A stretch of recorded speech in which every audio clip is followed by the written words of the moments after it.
દીવો સળગેલો હોવો જોઈએ. એનો મતલબ એ નથી કે જે ભૌતિક દીવાની વાત આપણે કરતા હોઈએ છીએ એ નહીં. આત્મિક દીવાની વાત એ ગીત કરતા પણ કહે છે, અને જે વચન આજે આપણે શીખવાના છીએ વચનમાં પણ એ વાત કરે છે. અને આજનો જે વિષય છે પ્રભુનો દિવસ, અને પ્રભુનો દિવસ આવવાનો છે, બહુ ઝડપથી આવવાનો છે, આપણને ખબર ના પડે એવી રીતે આવવાનો છે. અને માટે એ વચનો શીખવા સમજવા આવો આપણે પ્રાર્થનામાં જઈએ, પ્રભુની પાસે આપણે સહાયતા માંગીએ. પ્રભુ, અમે તમારો ખૂબ આભાર માનીએ કે આજના આ પવિત્ર દિવસની સવારે તમારા પવિત્ર ભવનમાં આવવા માટે તમે અમને સુંદર સમય આપ્યો છે. જીવનનો બહુ મૂલ્યવાન અવસર આ સમય કે અમે તમારા ઘરમાં છીએ. પવિત્ર આત્મા દ્વારા પ્રભુ તમે અમને તૈયાર કર્યા છે, તમારા ઘરમાં આવવા માટે યોગ્ય બનાવ્યા છે, અને પ્રભુ તમે તમારી સાથેની એ સંગત પામવા માટે તેડી લાવ્યા છો. ત્યારે પ્રભુ અમે તમારો જ આભાર માનીએ છીએ. અને આ સમયે જે વચનો પ્રભુ મેં વાંચ્યા છે એ સમજવાના માટે તમારી પાસે મેં કૃપા પણ માંગીએ છીએ. પ્રભુ પવિત્ર આત્મા દેવ, અમને પ્રભુ એ વચનો શીખવા સમજવાના માટે તમે આત્મિક જ્ઞાન, બુદ્ધિ, ડહાપણ તમે પૂરું પાડો. અને પ્રભુ મુજ પાપીને પણ તમારા હાથમાં સોંપી દઉં છું. પ્રભુ તમારું વચન છે ત્યારે તમે પોતે જ પોકારો, અને અમે સર્વ એ વચનો સાંભળીને અમારા આધ્યાત્મિક જીવનમાં પ્રભુ અમે ઉત્તેજન પામીએ, તમારા પરના વિશ્વાસમાં દ્રઢ અને મજબૂત બનીએ. એ માટે અમે તમારી પાસે કૃપા માંગીએ છીએ. આજની આ સંગત દ્વારા અને આજના તમારા વચનો દ્વારા ચોક્કસ પ્રકારના આશીર્વાદો અમે પ્રાપ્ત કરીએ માટે અમારી સાથે પ્રભુ તમે વાત અને વ્યવહાર કરો. અમારી આ પ્રાર્થના પ્રભુ ઈસુ ખ્રિસ્તના લીધે સાંભળો અને સ્વીકારો બાપ. આમેન. તો ફરી એકવાર આજની આ ભક્તિ સભામાં આપ સર્વનો હું આવકાર કરું છું, અને સાથે સાથે આપણી આસપાસ જેઓ બેઠા છે એમનો પણ તમે આવકાર કરશો, સલામ કરશો.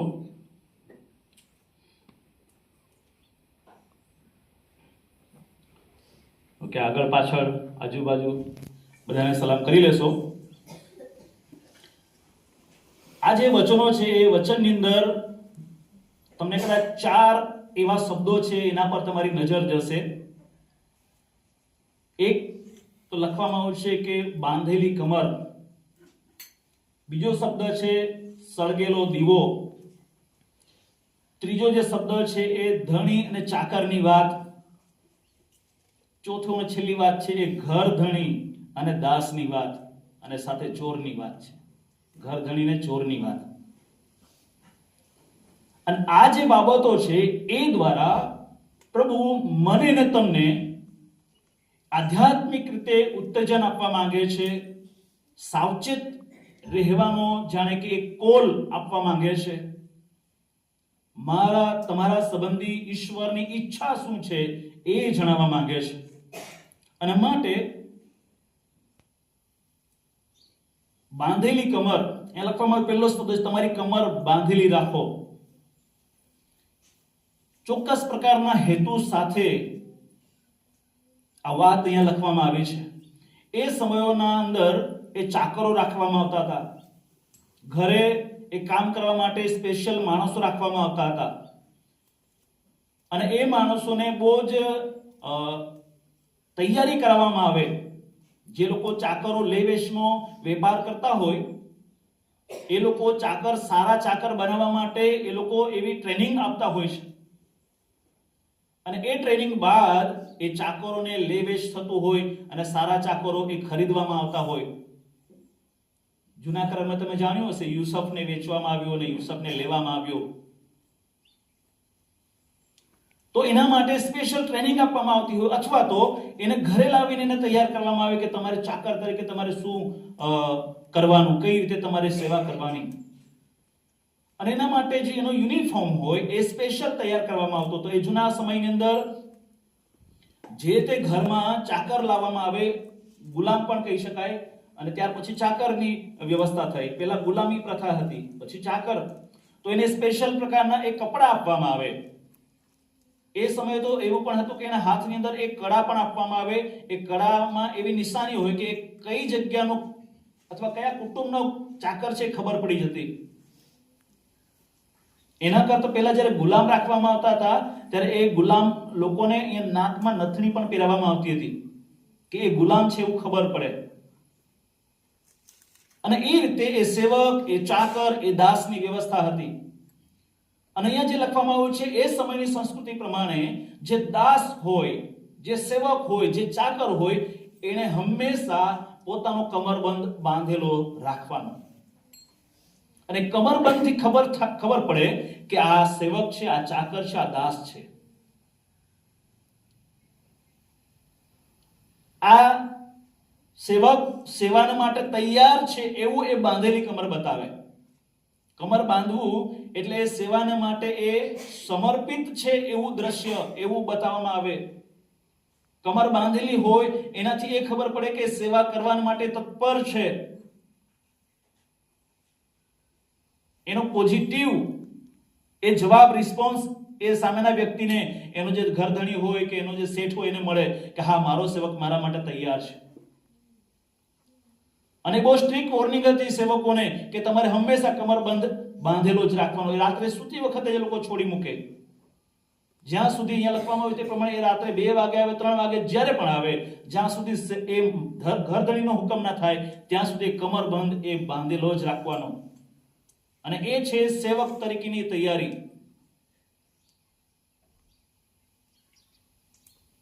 જો એ કમરબંધ છોડી નાખે તો યા તો એને એનો માલિક સેવામાંથી ને નિવૃત્ત કરે છે એવું દેખાય આવે, અથવા તો એ સેવક ઘરધણીની આગળ જો કમરબંધ છોડી નાખે તો એ વિદ્રોહી તરીકે ઓળખવામાં આવતો, અથવા તો એ સેવા કરવાની ના પાડે છે, હવે ગુલામ રહેવાની ના પાડે છે, એવો રિસ્પોન્સ એ બતાવવામાં આવતો હતો. તમે જોશો આજે પણ જેમને ખાસ પ્રકારે નિયુક્ત કરવામાં આવે છે એમને એવા સિમ્બોલ, એવો યુનિફોર્મ આપવામાં આવે છે. અત્યારે પોલીસ પરેડ ચાલી રહી છે, પોલીસની ભરતી. પોલીસ બને એટલે એને વર્દી તો આપવામાં આવે જ આવે, પણ 2 વસ્તુ એક્સ્ટ્રા આપવામાં આવે. એક તો બેજ અને સાથે કમરબંધ પટ્ટો. અને જ્યારે એને સસ્પેન્ડ કરવામાં આવે ત્યારે બંને વસ્તુ લઈ લેવામાં આવે. તો એ પટ્ટો જે છે એ જવાબદારી બતાવે છે, એ ફરજ બતાવે છે. પાળક સાહેબની દીક્ષાની વાત પણ કરીએ તો પ્રભુના સેવકોને જ્યારે દીક્ષા મળે તો પેલો જે સ્ટોલ છે, પટ્ટો જે છે એ પછી મળે, પહેલા દોરડું મળે. એ ઝબ્બો પહેરાવવામાં આવે અને સાથે એને એ દોરડું બાંધવામાં આવે. એક સેવક તરીકેની નિયુક્તિ કરવામાં આવે છે. એ દીક્ષા એ સેવક તરીકે થાય છે. અને દરેક સેવકની ફરજ બની જાય છે કે દોરડું હંમેશા બાંધેલું રાખવું. ઝબ્બો પહેરે છે તો દોરડું બાંધેલું રાખવું પડે. અને જો દોરડું બાંધતા નથી તેને વિદ્રોહ પણ કહી શકાય. સેવક તરીકેની એની ઓળખ છે. તો અહીંયા જે વાત લખવામાં આવી છે કે તમારી કમર બાંધેલી રાખો, એનો મતલબ એ છે કે જ્યાં સુધી પ્રભુ તમને હુકમ ના કરે ત્યાં સુધી તમારે એ ફરજ, એ જવાબદારીમાં રહેવાનું છે. કારણ કે પ્રભુ ઈસુ ખ્રિસ્તે તમને નિયુક્ત કર્યા છે. પ્રભુ એમ કહે છે કે તમે મને નહીં પણ મેં તમને પસંદ કર્યા છે. તમે મને નહીં પણ મેં તમને પ્રેમ કર્યો છે. ઈશ્વરે મને તમને એ પસંદ કર્યા છે, ચોઈસ કરી છે પ્રભુએ આપણને. અને આપણને કહ્યું છે કે તમે જાગતા રહો, કમરબંધ બાંધેલી રાખો. આપણે આજીવન પ્રભુના માટે તેડાયેલા છે, નહીં કે રવિવાર માટે. ઘણી બધી વખત આપણે એવું વિચારી લઈએ છીએ કે તો રવિવારે ભક્તિ કરવાની, બાકીના દિવસો આપણું જીવન જીવવાનું. ના, જ્યાં સુધી પ્રભુ આપણને બોલાવી ના લે ત્યાં સુધી ઈશ્વરના હાથમાં આપણા જીવનને સોંપવાની વાત આવે છે.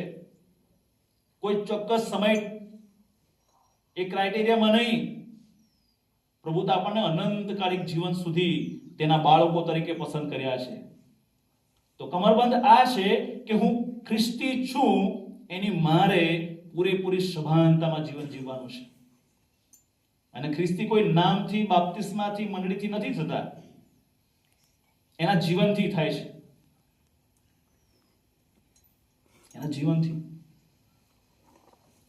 અને માટે અત્યારે જે વાયરે ગીત ગાયું 1 તિમોથી 4 અને 12 આધારે કે તને જુવાન જાણીને કોઈ તારો તુચ્છકાર ન કરે, પણ 5 બાબતોમાં તારે સમાજને, તારા લોકોને તારે એક્ઝામ્પલ આપવાનું છે. વચન, વર્તન, વાણી, પ્રીતિ, વિશ્વાસ અને પવિત્રતામાં એ તારે એ એક્ઝામ્પલ આપવાનું, નમૂનો આપવાનું છે કે હું કેમ ખ્રિસ્તી છું, તો મારા જીવનમાં આ ગુણો છે. અને માટે એ ફરજ આપણી બને છે, જાઓ ને સર્વ દેશનાઓને શિષ્ય કરો. આપણે ક્યારે શિષ્ય કરી શકીશું? આપણે ગુરુ બનવું પડશે. આનો આખો મતલબ એ થાય છે, શિષ્ય કોના હોય? ગુરુના હોય. તો પ્રભુએ મને તમને એ દીક્ષિત કર્યા છે, એ અધિકાર આપ્યો છે. બહુ બધા અધિકારો ઈશ્વરે આપણને આપ્યા છે, અને એ અધિકારો જ્યારે વહન કરીએ છીએ ત્યારે હંમેશા આપણી કમર બાંધીને આપણે તૈયાર રહેવાની વાત આવે છે. બીજો શબ્દ ત્યાં લખવામાં આવ્યો છે કે તમારા દીવા સળગેલા રાખો. દીવો સળગેલો રાખો. ઘણી બધી વખત આપણે રવિવારે દીવો સળગાવીએ છીએ, બપોરે પાછો હોલવી નાખીએ. હોલવાઈ જાય એ વસ્તુ અલગ છે, પણ આપણે ઘણી વખત આપણે જાતે જ હોલવી દઈએ છીએ. બસ રવિવાર પૂરો. વાલાઓ, પ્રભુ ચાહે છે કે આપણા આધ્યાત્મિક દીવો એ સતત એ પ્રકાશશીલ બને, સતત એ અજવાળું આપનાર બને, સતત એ હૂંફ આપનાર બને. આપણામાં જે દીવો સળગે છે એ બીજા લોકો જોઈ શકે. ગુરુવારે સાંજે અમે વાત કરતા સંદેશામાં કે પહેલાના સમયમાં દીવા અને ફાનસ હતા.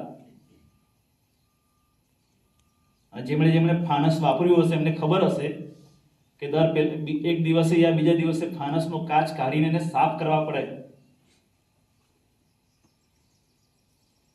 મેં તો ઘણી વખત સાફ કરતા કરતા તોડી પણ નાખ્યા કાચ, નાના હતા ત્યારે. એ સાફ કરવા પડે અંદરથી, કારણ કે મેસ જામી જાય. અને જો મેસ જામેલું હોય અને દીવો ભલે સળગેલો રાખો તમે, પણ એનો અજવાળો આવશે નહીં. તો ઘણી બધી વખત આપણે એવું કરીએ છીએ કે પવિત્ર આત્મા આપણને ઈશ્વર આપ્યો છે, એ દીવા સમાન છે. એ દીવો એનો પ્રકાશ આપવાનું ચાલુ રાખે છે, પણ આપણે એનો ફરતે એવા આવરોહણ કરેલા છે, એવા પડદા બાંધી દીધા છે કે આપણા જીવનમાંથી ખ્રિસ્તીપણું દેખાતું જ નથી. નહીં આપણી ભાષામાં, આપણા શબ્દોમાં, આપણા વ્યવહારમાં, આપણા જીવનમાં, આપણા વિચારોમાં. આપણે વિચાર કરીએ કે આપણી કઈ બાબત એવી છે કે જેમાં ખ્રિસ્ત પ્રગટ થાય. આપણા જીવનનો એવો કયો ભાગ છે કે જેમાંથી પ્રભુ ઈસુ ખ્રિસ્ત પ્રગટ થાય, અથવા પ્રભુ ઈસુ ખ્રિસ્ત લોકોને ખબર પડે. આપણે ક્યારે એવું જીવન જીવીએ છીએ અથવા કેવું જીવન જીવીએ છીએ, લોકો, અજાણ્યા લોકો કેવી રીતે જાણી શકશે કે આ વ્યક્તિ એ ખ્રિસ્ત પર વિશ્વાસ કરે છે યા તો આ ખ્રિસ્તી માણસ છે?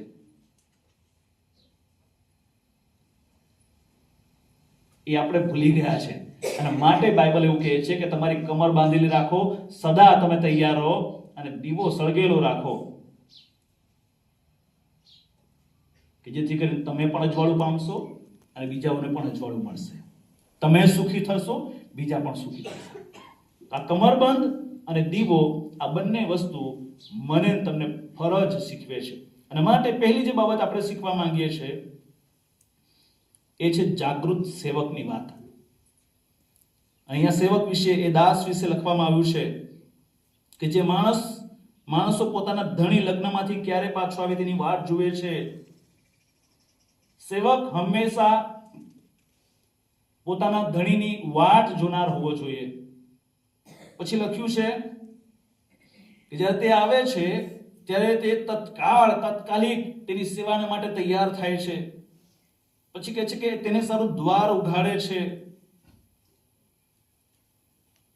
હંમેશા તૈયાર રહે. સેવક ક્યારે આવશે કોને ખબર નથી. પ્રભુ પાછા ક્યારે આવવાના છે આપણને ખબર નથી. મંડળી તરીકે આ દિવસોમાં એટલી બધી મંદતા મંડળીઓમાં આવી રહી છે. જ્યાં જ્યાં નવા કામ થઈ રહ્યા છે ત્યાં મંડળી જાગૃત બનતી જાય છે. જે જૂની મંડળી છે એ મંદ થતી જાય છે.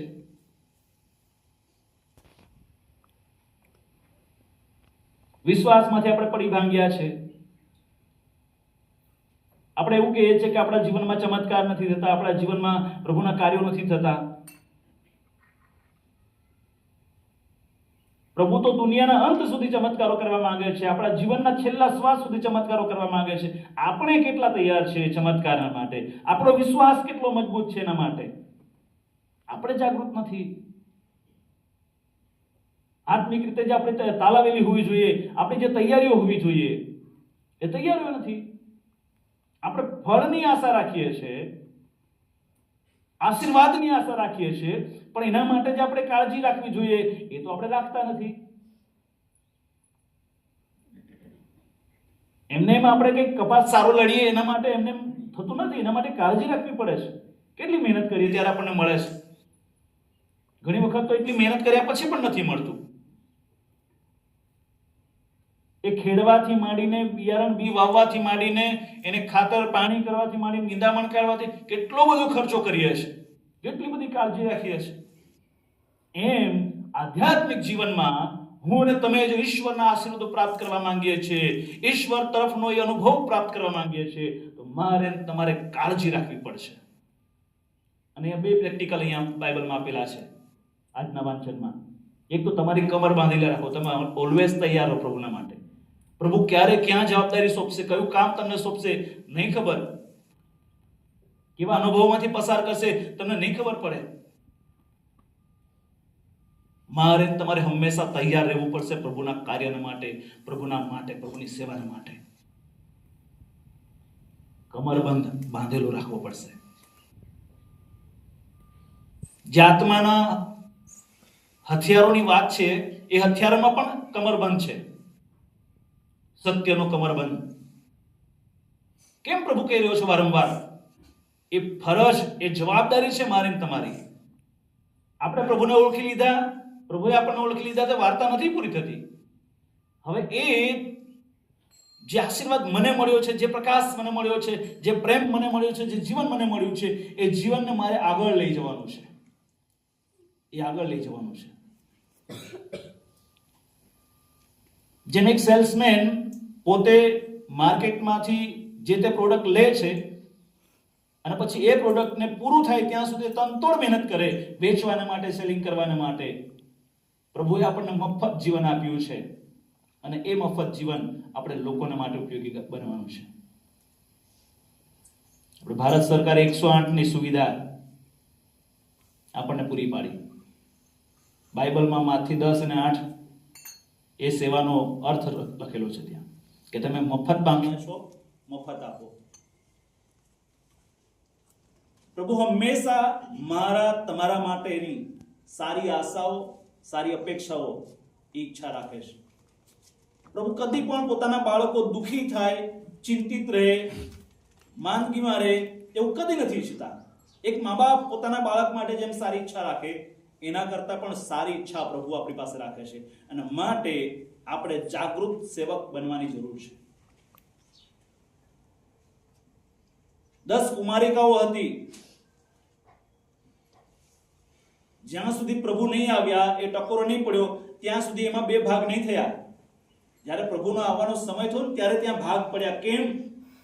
કારણ કે 5 કુમારિકાઓ એ તૈયારી સાથે આવી હતી, એ તેલ લઈને આવી હતી.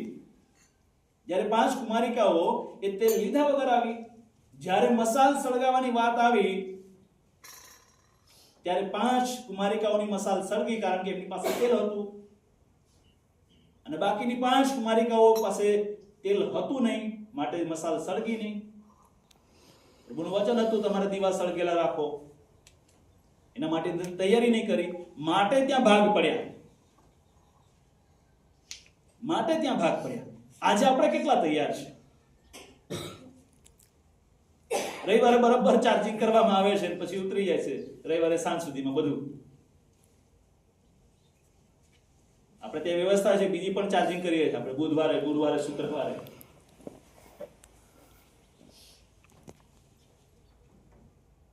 ગયા બુધવારે તો અમે જુવાનો જ હતા કોટેજ મીટિંગમાં. એના આગલા બુધવારે તો મારે કુટુંબને કેવું પડ્યું કે બાજુવાળા સાથે બને છે કે નહીં બનતું, કારણ કે બાજુવાળા પણ નતા. મારે ટકોર કરવી પડે છે. કેમ? જાગૃત રહે એના માટે. મને કે મારા મનમાં એવું કઈ છે નહીં કોઈના માટે. મંડળી જાગૃત રહે. મંડળીમાં ક્યારે કામ થશે? મંડળીમાં ક્યારે એ ચમત્કારિક કામ થશે? ક્યારે સાજાપણા થશે? જ્યારે મંડળી જાગૃત રહેશે ત્યારે. એટલી સરસ તૈયાર થયેલી 5 કુમારિકાઓને પ્રભુએ કહી દીધું, હું નહીં ઓળખતો તમને, દરવાજો બંધ. ભલે તૈયાર થઈને આવ્યા હોય, પણ તમારે જે સળગેલું રાખવું જોઈતું તો મસાલ, એ તમે સળગેલું નહીં રાખ્યું. તમે તૈયારીમાં નથી, જાગૃત અવસ્થામાં નથી. દરવાજો બંધ કરી દેવામાં આવ્યો. અને મારો તમારો પરમેશ્વર કોઈના મોઢાની મુરવત રાખતો નથી. એ કોઈ માણસ નથી કે સામેવાળા વ્યક્તિને જોઈને પેલા પડીકા બાંધે. એનો ન્યાય એ અદલ ઇન્સાફ છે. અને માટે પ્રભુ હંમેશા મને તમને જાગૃત રહેવાના માટે એ ઉત્તેજન આપે છે. અને જે જાગૃત હશે એ પોતાનો દીવો સળગેલો રાખશે. પોતાનો દીવો સળગેલો રાખશે. પહેલાના વખતમાં સમુદ્રની અંદર જેવો હોડી લઈને ગયા હોય, પાછા રિટર્ન આવવાનું હોય તો દરિયામાં કઈ ખબર ના પડે કઈ બાજુ દિશા છે. તો તારાઓને જોઈને લોકો દિશા શોધતા હતા. પણ જો વાવાઝોડું આવે, વરસાદ આવે તો એ તારાઓ પણ ના દેખાય. તો શું કરવાનું? તો કિનારા પર ચોક્કસ જગ્યાએ એ દીવાદાંડી ઊભી કરવામાં આવતી. અને દીવાદાંડી પર જેની જવાબદારી હોય એને એટલે બધું જાગૃત રહેવું પડે કે દીવો સળગેલો રાખવો પડે. અત્યારે લાઈટ થઈ ગઈ, પહેલાના સમયમાં દીવા સળગાવેલા રાખતા. દીવો કદી પણ ના હોલવો જોઈએ. અને ખાસ કરીને જ્યારે તોફાન, વાવાઝોડું હોય ત્યારે તો વધારે સળગાવવો પડે. કેમ? કોઈ અટવાયેલું, ભૂલું પડેલું, એ તોફાનમાં સપડાયું હોય એને કિનારો દેખાય. અને એ દીવાદાંડી કેટલાય લોકોને જીવ બચાવતો હતો. પણ ક્યારે જીવ બચાવે? જ્યારે સળગેલો હોય ત્યારે. ઈશ્વરે મને તમને દીવાદાંડી બનાવ્યા છે. ઈશ્વરે મને તમને કહ્યું છે કે તમે જગતની જ્યોતિ છો. આપણે દીવાદાંડી છીએ. આપણા જીવનોને જોઈને, આપણી સાક્ષીને જોઈને પ્રભુ એ પોતાના મહિમાને જગતમાં પ્રગટ કરવા માંગે છે. પ્રભુ ધારે તો પોતાના દૂતોને મોકલી આપે, એક જ મિનિટની અંદર આખા વિશ્વની અંદર સુવાર્તા પ્રચાર કરી દે. પણ જે કામ દૂતોને પણ નથી સોંપ્યું એ કામ મને તમને સોંપ્યું છે ઈશ્વરે. હાલેલુયા. અને એ કામ માટે મારે તમારે જાગૃત રહેવાનું છે. આપણે લોકોને માટે એ દીવાદાંડી બનવાની છે. એ દીવો સળગેલો રાખવો બનવાનું છે. આપણે જાગૃત સેવક તરીકે બનવાનું છે. અને પ્રભુ આપણી પાસે એ માંગે છે. આપણે કોઈકને માર્ગ બતાવનાર બનીએ. આપણે કોઈકના આંગળી ચીંધનાર બનીએ. કોઈકનો હાથ પકડી લેનાર બનીએ. કોઈના ખભે હાથ મૂકનાર બનીએ. કોઈને ઝીલી લેનાર બનીએ. પ્રભુએ એના માટે મને તમને આ જીવન આપ્યું છે. પ્રભુએ એના માટે મારા તમારા જીવનની અંદર પોતાનો આત્મા મૂકેલો છે કે પ્રભુનું કામ આપણે પ્રગટ કરીએ. વિચાર તો કરો. એટલો મોટો સારી સૃષ્ટિનો માલિક પરમેશ્વર યહોવા બાપ એ મારા તમારા દ્વારા પોતાનો મહિમા પ્રગટ કરવા માંગે છે.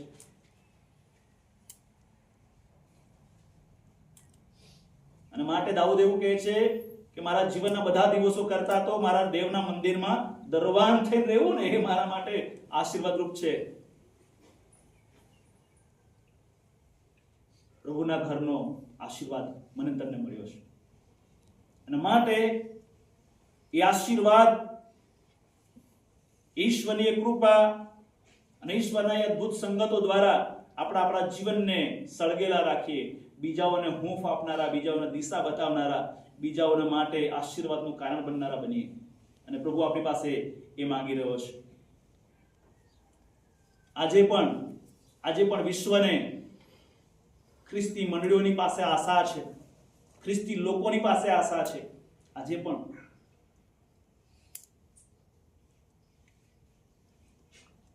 જો એ આશા નઠારી નીવડશે તો પ્રભુ આપણી પાસે હિસાબ લેશે. આપણે વર્ષોથી જે લોકોની સાથે સંપર્કમાં છે એ લોકોને પણ આજે આપણે સુવાર્તા નથી આપી શક્યા. વર્ષોથી ક્યારે આપીશું? કે આપણો દીવો આપણે પાર્ટ ટાઈમ સળગાવીએ છીએ, કે આપણી કમર આપણે પાર્ટ ટાઈમ બાંધીએ છીએ. શેતાન 24 કલાક જાગૃત રહીને આપણને પાડી નાખવા માટે શોધતો ફરે છે. અને માટે ત્યાં લખવામાં આવ્યું છે એ શેતાન જાગે છે, પાડી નાખવા માટે, ગળી જવા માટે શોધતો ફરે છે. એની પેલા લખ્યું છે કે સાવચેત રહો, જાગૃત રહો, કારણ કે તમારો વૈરી શેતાન જે કોઈ મળે XYZ એને ગળી જવાને શોધતો ફરે છે. તો મારે તમારે જાગૃત અવસ્થામાં રહેવાનું છે. આધ્યાત્મિક જાગૃતિ એ આપણા જીવનને આશીર્વાદિત બનાવશે. આધ્યાત્મિક જાગૃતિ એ આપણા પરિવારને આશીર્વાદિત બનાવશે. આધ્યાત્મિક જાગૃતિ આપણા વ્યક્તિગત જીવનને આશીર્વાદરૂપ બનાવશે. જો પ્રભુથી દૂર ગયા, અત્યારનો સમય કેવો છે ખબર? પ્રભુથી દૂર જવા માટે આપણને 1000 કારણ મળશે. પ્રભુથી દૂર જવાના માટે, પ્રભુની સંગતથી દૂર જવાના માટે 1000 કારણો આપણને મળશે, પણ પ્રભુની પાસે આવવા માટે આપણને કારણ નહીં મળે. કારણ કે શૈતાન આપણા મનને, આપણા વિચારોને એવી રીતે ફેરવી નાખશે કે આપણે ખોવાઈ જઈશું. પેલું ભૂલભુલામણી નહીં, રસ્તો ત્યાં હોય જ પણ આપણને ખબર જ ના પડે. આપણે ત્યાં ફર્યા કરે પણ બહાર ના નીકળી શકીએ. શૈતાન એવું ષડયંત્ર આપણા જીવનમાં લાવી દેશે. એક નાની અમથી ભૂલ આપણને ખાડામાં પાડી દેશે.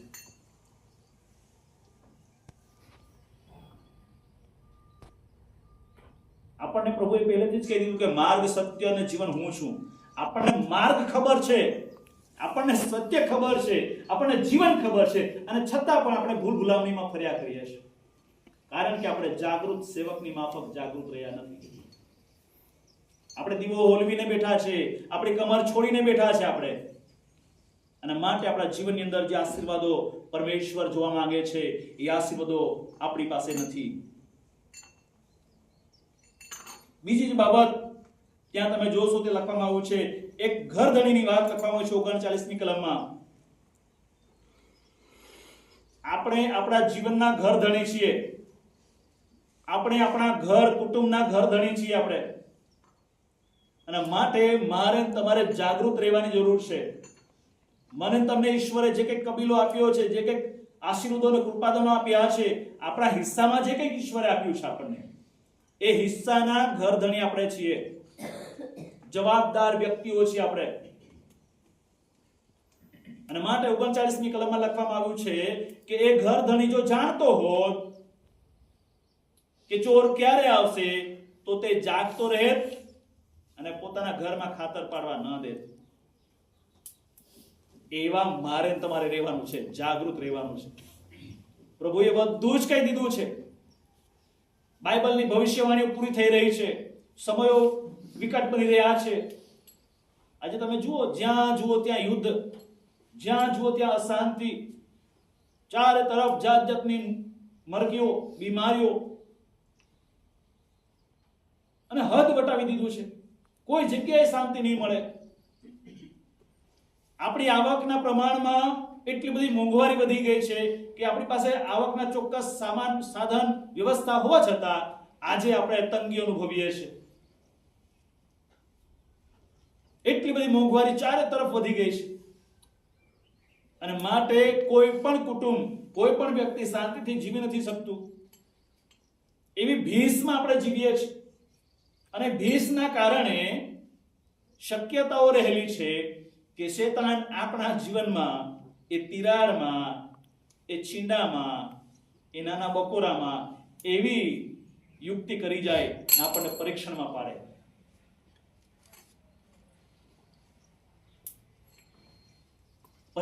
પાડે. આજે વાલાઓ બહુ અઘરા જીવનો જીવાઈ રહ્યા છે. પતિ પત્ની વચ્ચેના સંબંધોમાં સખત તિરાડો વધી રહી છે. મા બાપ અને બાળકો વચ્ચેનો જે સંબંધ હોવો જોઈએ એમાં તિરાડો તમને જોવા મળશે ઠેરે ઠેર. ઘણા બધા લોકો રૂબરૂ મળે છે, રૂબરૂ કહી નથી શકતા અને મોડેથી ફોન કરે છે કે સાહેબ અમારા કુટુંબ માટે પ્રાર્થના કરજો. હમણાં એક દિવસે ફોન આવ્યો ભર બપોરે 1.5 થી 2 કલાક ફોન ચાલ્યો. કુટુંબમાં આવા સમસ્યાઓ છે ત્યારે. કેમ? કારણ કે આપણા જીવનમાં આપણે જાગૃત રહ્યા નથી. નહીં સેવક તરીકે જાગૃત રહ્યા, નહીં ઘર ધણી તરીકે જાગૃત રહ્યા. જે ઘરની અંદર પ્રભુનો ભય હોય, જે ઘરની અંદર પ્રભુનું સામર્થ્ય હોય, શૈતાનની તાકાત નથી એક ઘરમાં પ્રવેશ કરવાની. પણ આપણે શું કર્યું છે? બધા છીંડા રાખીને બેઠા છીએ. એક અનાથ આશ્રમમાં એક દિવસ બહુ જ કરોડપતિ કુટુંબ એ બાળક પસંદ કરવા માટે આવવાનું હતું. એટલે અનાથ આશ્રમના એ જે સંચાલક હતા એમણે બધા જ બાળકોને એટલી સરસ રીતે તૈયાર કર્યા. એમને કીધું કે તમારે જે કંઈક પૂછે એ રીતે તમારું સિસ્ટમ સાથે બોલવાનું, અદબ સાથે બોલવાનું, રિસ્પેક્ટથી બોલવાનું, તમારે સરસ તૈયાર થવાનું, આવી રીતે ઊભા થવાનું. બધા બાળકોને બહુ સરસ રીતે શીખવાડ્યું. અને જ્યારે એ બહુ જ કરોડપતિ કુટુંબ એ બાળકને લેવા માટે અનાથ આશ્રમમાં આવ્યું ત્યારે એમણે જોયું કે બધા જ બાળકો બહુ સરસ રીતે ખુશ છે, આનંદ છે. પણ એક દીકરો હતો એ બહુ નિરાશ હતો. એને કોઈ ઇન્ટરેસ્ટ નહોતો એમાં.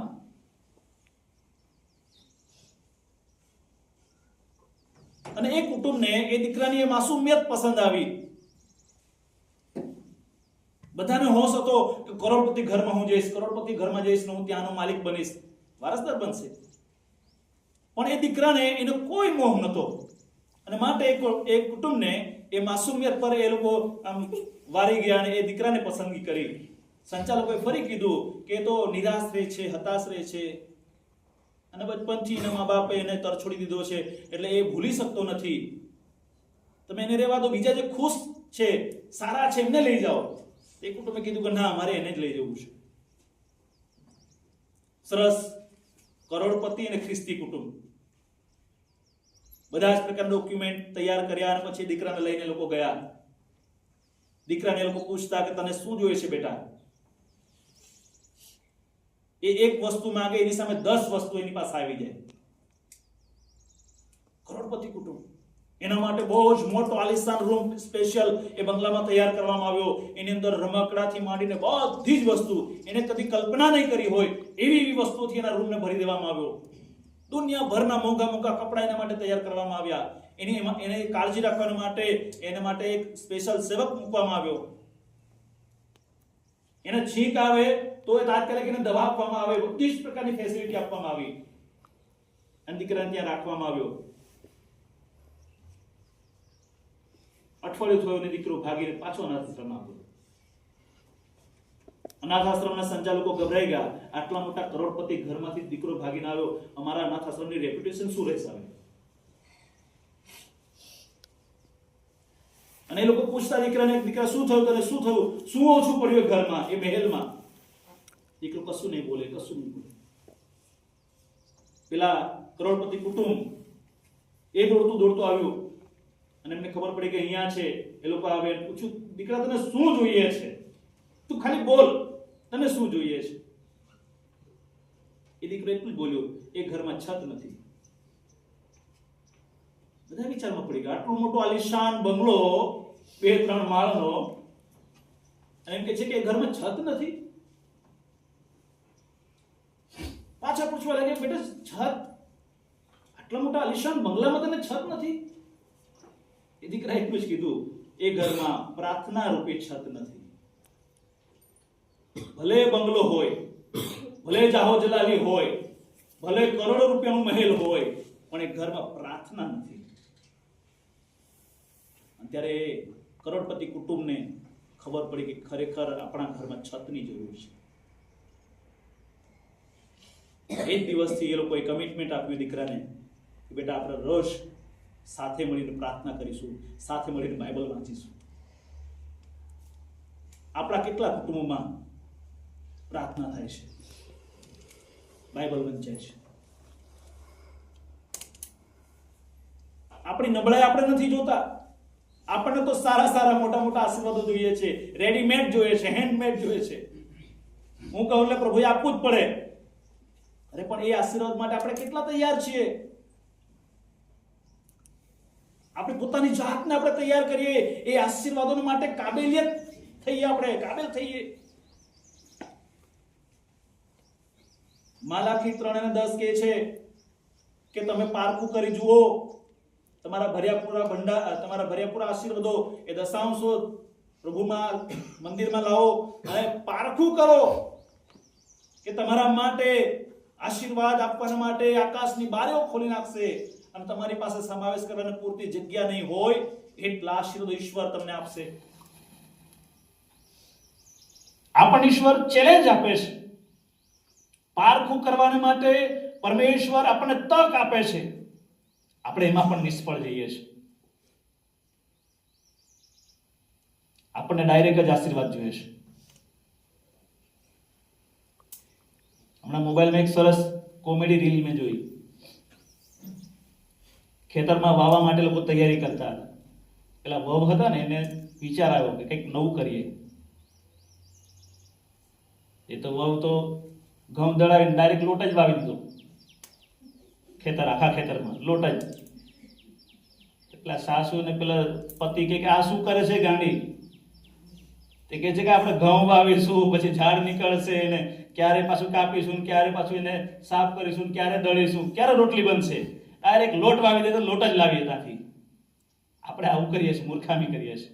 ઈશ્વર પાસેથી ડાયરેક્ટ આશીર્વાદ જ જોઈએ. જે તૈયારી આપણે કરવી જોઈએ, આપણો દીવો સળગેલો રાખવો જોઈએ, આપણી કમરબંધ બાંધેલી રાખવી જોઈએ. ઈશ્વરના આશીર્વાદો માટે જે તૈયારી આપણી હોવી જોઈએ. ઇબ્રાહીમને તો સામેથી કીધેલું કે તું નીકળી આવ, હું કહું છું ત્યાં જા, તને ગણાઈને એટલા સંતાનો તને આપીશ. સામેથી ઈશ્વરે કીધું. 25 વર્ષ સુધી ઇબ્રાહીમ અને સારાએ વિશ્વાસુપણામાં ચાલ્યા. એ લોકો 25 વર્ષ સુધી એમને નહીં વિચાર આવ્યો યાર 5 વર્ષ થઈ ગયા, પ્રભુ જુઠ્ઠું બોલે છે, ચાલ પાછા ઘેર ભેગા. આપણે હોઈએ તો બીજા જ વર્ષે પાછા ઘેર ભેગા. આ કોણ રાહ જોઈએ? આપણે તો તૈયાર જોઈએ. 25 વર્ષ સુધી એ કુટુંબે બાળકની રાહ જોઈ અને ઈશ્વરે આપ્યું. આજે પ્રભુ પરના વિશ્વાસના કારણે આપણે એ ઇબ્રાહીમના સંતાનો ગણાઈએ છીએ. Hallelujah, hallelujah. માટે મારે ને તમારે મારા ઘર, મારા પરિવાર, મારા વ્યક્તિગત જીવનના માટે આપણે ઘરધણી છીએ. આપણે જાગૃત રહેવું પડશે. જો જાગૃત નહીં રહીએ ને તો પતિ પત્ની વચ્ચેના તિરાડ એ વધતી જશે. મા બાપ અને બાળકો વચ્ચેની તિરાડ એ વધતી જશે. ભાઈ બહેનોની વચ્ચેની તિરાડ એ વધતી જશે. સાસુ અને વહુ વચ્ચેની તિરાડ વધતી જશે. સંબંધોમાં તિરાડ આવી જશે. જો ઈશ્વર સાથેના સંબંધો મજબૂત તો દુનિયાના તમામ સંબંધો આપણે મજબૂત થશે. પણ જો ઈશ્વર સાથેના સંબંધોમાં આપણે ક્યાંક કચાશ છોડી દઈશું તે પૃથ્વી પરના સંબંધોમાં એ દેખાઈ આવશે ઓટોમેટિક. કેમ? કારણ કે જ્યાં નબળાઈ હશે ને ત્યાં શેતાન હુમલો કરશે. જ્યાં નબળું હશે ને ત્યાં જ શેતાન એટેક કરશે. ડિસ્કવરી ચેનલ પર સિંહના શિકારનું દ્રશ્ય બતાવે ને તો સેંકડોનું એ ગાયો હોય કે જે કંઈક હોય એનું ટોળું હોય, પણ સિંહ એ ટોળામાંથી એકને પસંદ કરે કે જે નબળું હોય અને પછી દોડ મૂકે. તેની આંખ નહીં પલકારે, એના પર ટાર્ગેટ સાથે જાય.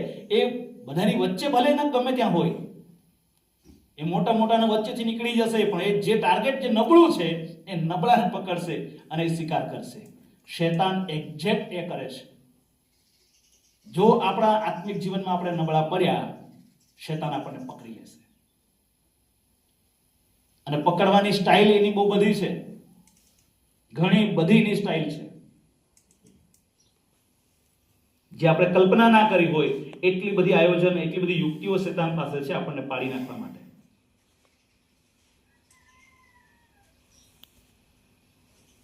અને માટે આપણે જાગૃત રહેવું પડશે. આપણે પોતે પણ જાગૃત રહીએ ઘર માટે, આપણા પતિને જાગૃત કરીએ, આપણી પત્નીને જાગૃત કરીએ, આપણા બાળકોને જાગૃત કરીએ. મારે જાહેરાતમાં લખવું પડે છે કે દરેક વાલીઓએ પોતાના બાળકોને સન્ડે સ્કૂલમાં મોકલવું. એ દરેક મા બાપની ફરજ છે.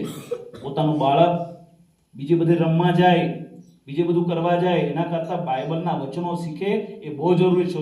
એ જો શીખશે તો એ પેઢી તરી જશે.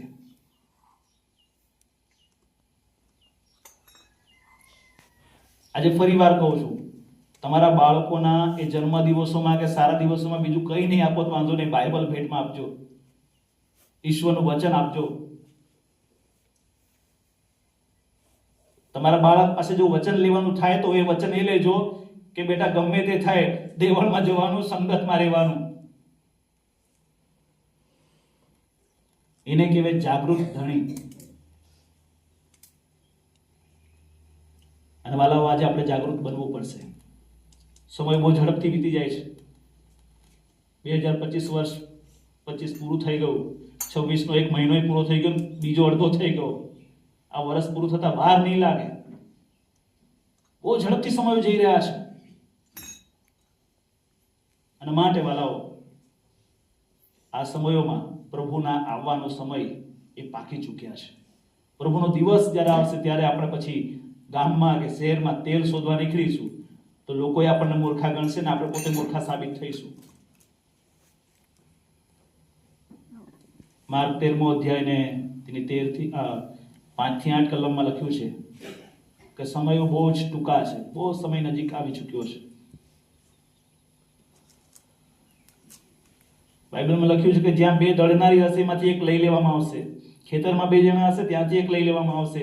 રસ્તે ચાલતા 2 જણા હશે એમાંથી એક લઈ લેવામાં આવશે. ક્યારે કોની પસંદગી થશે ઈશ્વર જાણે. આપણે આશા રાખીએ કે પ્રભુ મને પસંદ કરે. આપણે વિશ્વાસથી પ્રભુની પાછળ ચાલીએ. આપણે એ દીવાદાંડી બનીને દીવો સળગેલો રાખીએ. લોકોને બચાવવાનું અને પોતે બચવાનું કામ કરતા રહીએ.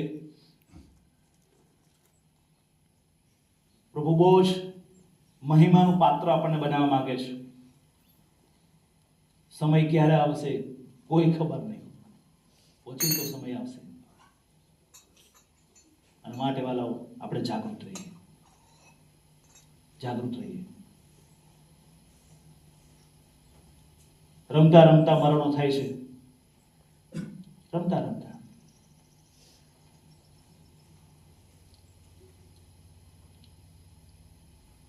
પ્રભુએ આપણને જીવાડી રાખ્યા છે.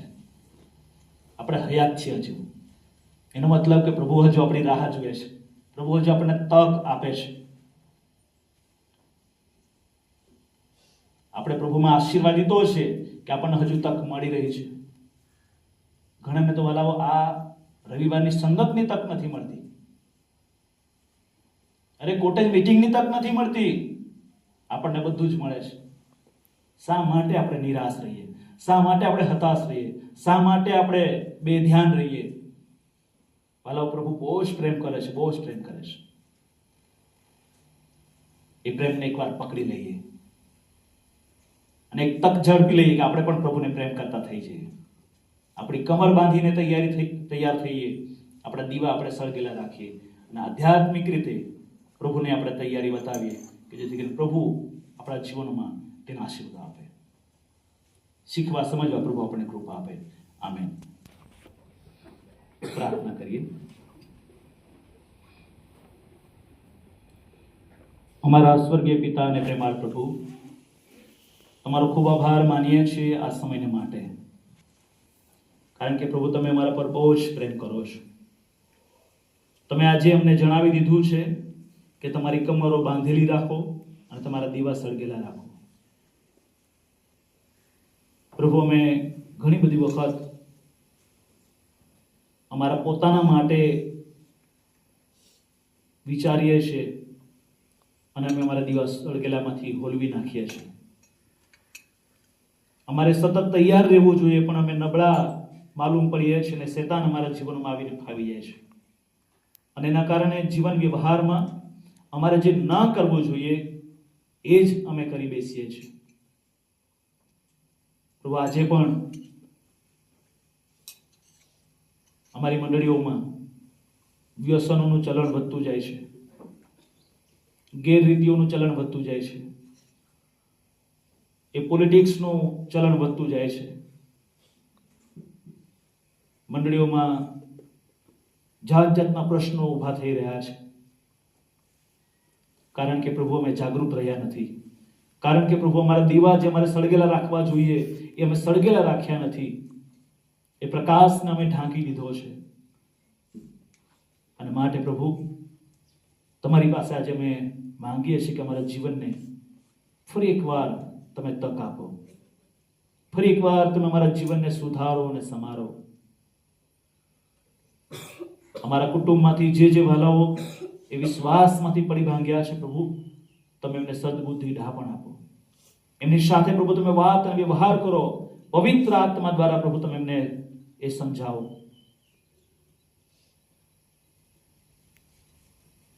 તમારી આગળ અમે અમારી મનમાની કદી પણ કરી શકતા નથી. અને માટે પ્રભુ તમારી ઈચ્છાને અમારા જીવનોમાં તમે પૂરી થવા દો. અમારી આ પ્રાર્થના પ્રભુ ઈસુ ખ્રિસ્તમાં સાંભળો અને સ્વીકારો બાપ. આમેન.